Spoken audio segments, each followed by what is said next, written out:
ॐ श्री गणेशाय नमः। ॐ श्री सीताराम विजयतोत्तराम्।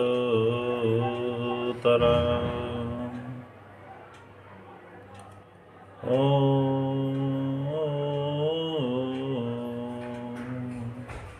श्री हनुमते नमः।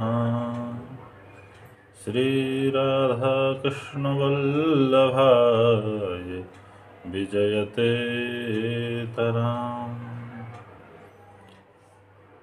ओम पूज्यपाद श्री काशी पीठाधीश्वर जगतगुरु अनंत करुणा वरुणालय श्री 1008 श्री मुमुक्षु नारायणाचार्य श्री त्रिदंडी स्वामी जी विजयतोत्तराम्।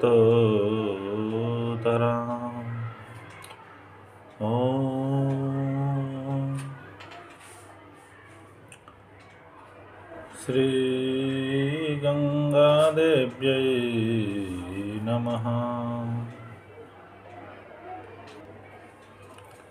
अनंत कोटि ब्रह्मांड नायक अकारण करुणा वरुणालय भगवान श्री राघवेंद्र सरकार के चरणों में साष्टांग प्रणाम। श्री भगवान आशुतोष जी महाराज के चरणों में साष्टांग दंडवत प्रणाम। श्री हनुमान जी महाराज के चरणों में साष्टांग दंडवत प्रणाम। पूज्यपाद श्री तुलसीदास स्वामी जी महाराज के चरणों में बारंबार प्रणाम। आज पुनित बेला पर मार्गशीर्ष त्रयोदशी के शुभ बेला पर आप सभी उपस्थित सुधामयी माताओं के बीच खरमास के संबंध में कथा हम सुनाने जा रहे हैं। खरमास क्यों लगता है, खरमास में क्या क्या वर्जित है, खरमास में क्या करना चाहिए, इसके विषय में हम सभी जानेंगे। खरमास है क्या? एक मान्यता है कि भगवान सूर्य नारायण जब ब्रह्मांड की परिक्रमा कर रहे हैं तो लगातार ब्रह्मांड की परिक्रमा करते करते करते भगवान सूर्य नारायण के रथ में जो सप्त अश्व बंधे हैं वह सप्त अश्व थक जाते हैं, उन्हें प्यास लगने लगती है। जब भगवान सूर्य नारायण अपने अश्व को, अपने घोड़े को जब देखते हैं कि वह प्यास के मारे विचलित हैं, तब एक तालाब पे लेके चले जाते हैं। तभी भगवान को यह स्मरण आता है कि अगर हमारे अश्व रुक गए तो बहुत बड़ा पूरे ब्रह्मांड में अनर्थ हो जाएगा। लेकिन संजोग से वहीं पे दो खर भगवान को दिख जाते हैं।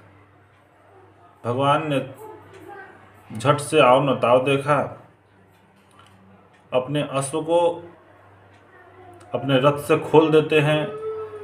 रथ से खुले हुए अश्व तालाब में जाकर के जल पीते हैं और विश्राम करने लगते हैं। भगवान ने तुरंत वहाँ जो दोनों खर थे उस खर को अपने रथ में जोत देते हैं, यानी उसे बांध देते हैं, और वही खर अब भगवान सूर्य नारायण के रथ को लेकर के चलने लगता है। कहाँ अश्व की गति और कहाँ खर की गति। खर की गति धीमी होने के कारण इस मौसम में अधिक ठंड, शीत इत्यादि हम सभी को महसूस होता है, और 1 महीने तक निरंतर यह खर जो है भगवान को लेकर के परिक्रमा करते रहता है। इधर 1 महीने के चक्कर के बाद जब भगवान उसी तालाब के पास पहुंचते हैं तो भगवान के घोड़े उतने दिन में अपने आप को स्वस्थ महसूस करते हैं। लगातार चलते चलते जो उनकी दयनीय गति खराब हो गई थी, वह अब अपने आप को हिष्ट पुष्ट बलिष्ठ महसूस करने लगते हैं। भगवान पुनः 1 मास के बाद अपने खर को जोड़ देते हैं और उसमें शुभकृत मांगलिक कार्य प्रारंभ हो जाता है। खरमास में क्या क्या नहीं करना चाहिए, इस बात पर भी ध्यान है। खरमास जब प्रारंभ हो जाता है तो उस समय मांगलिक कार्य वर्जित हो जाता है, जैसे विवाह, उपनयन संस्कार, मुंडन संस्कार, कर्णवेधन संस्कार, नामकरण संस्कार इत्यादि खरमास में वर्जित हो जाते हैं। अगर किसी बालक का 6 महीना इसी खरमास के मध्य में आ रहा हो तो उसे अगले मास या 1 मास पहले अपना नामकरण कर लेना चाहिए। ज्योतिष और वैदिक धर्म के मान्यताओं के अनुसार जब भगवान सूर्य नारायण अपने सभी अश्वों को लेकर के पुनः यहाँ से चल देते हैं, उस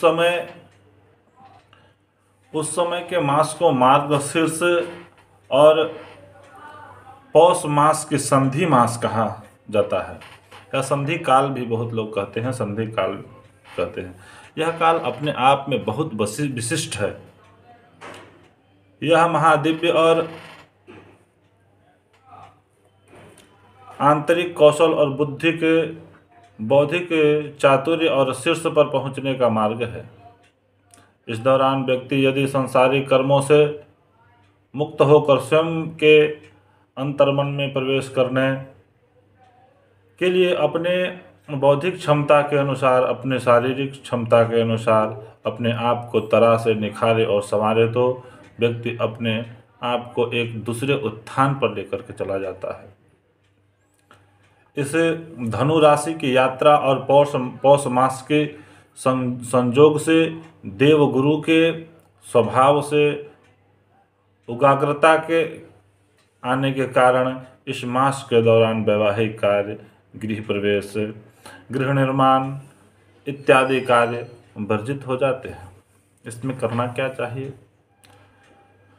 तो खरमास के महीने में भगवत कथा करें, भगवत कथा सुने, राम कथा सुने, राम कथा करें,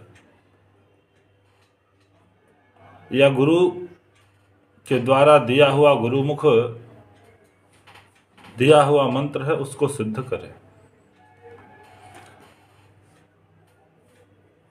ऐसी परंपरा है कि खरमास के महीने में आदित्य हृदय स्तोत्र का पाठ करने से भी मनुष्य मनोवांछित फल की सिद्धि को प्राप्त कर रहा है। इस महीने में तांबे के लोटे में जल रख करके उसमें लाल चंदन दे करके भगवान सूर्य नारायण को सुबह सुबह अर्घ दे प्रातः काल में। उसके बाद एक दीपक जला करके वहाँ सामने बैठ करके आदित्य हृदय स्तोत्र का प्रतिदिन पाठ करें। भगवान लक्ष्मी नारायण को प्रसन्न करने के लिए विष्णु सहस्त्रनाम का पाठ करें। इससे मोक्ष की प्राप्ति होती है मनुष्य को, और लक्ष्मी जी प्रसन्न होकर के उनके यहाँ बहुत सारे धन प्रदान करते हैं। खरमास के महीने में श्री कृष्ण नाम का जप सर्व अधिक प्रिय है।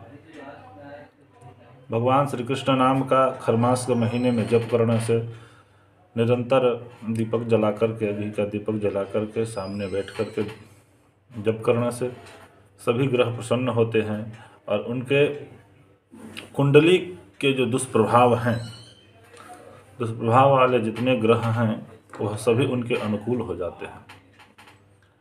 ऐसी मान्यता है। खरमास के महीने में कोई अनुष्ठान, वैदिक अनुष्ठान, ग्रहों की शांति का उपाय न करें। जैसे महामृत्युंजय अनुष्ठान न करें, अभिषेक न करें, किसी व्रत को प्रारंभ न करें। खरमास के महीने में किसी व्रत को आरंभ नहीं करना चाहिए और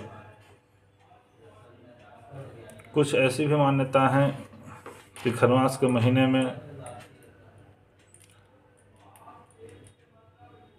एक नदी से दूसरे नदी को नहीं जोड़ना चाहिए, नहीं तो वह जो जल है वह अशुद्ध हो जाता है। ऐसी एक प्राचीन तार्किकी संघ में वर्णन है, जिसके लेखक आचार्य श्री पंडित श्याम सुंदर दास जी महाराज ने वर्णन किया है। यह गीता प्रेस गोरखपुर का पुस्तक छपा है, तार्किकी संग्रह, जिसमें यह वर्णन है। आप सभी को बहुत बहुत धन्यवाद। जय श्रीमन नारायण, जय श्री राधे कृष्ण।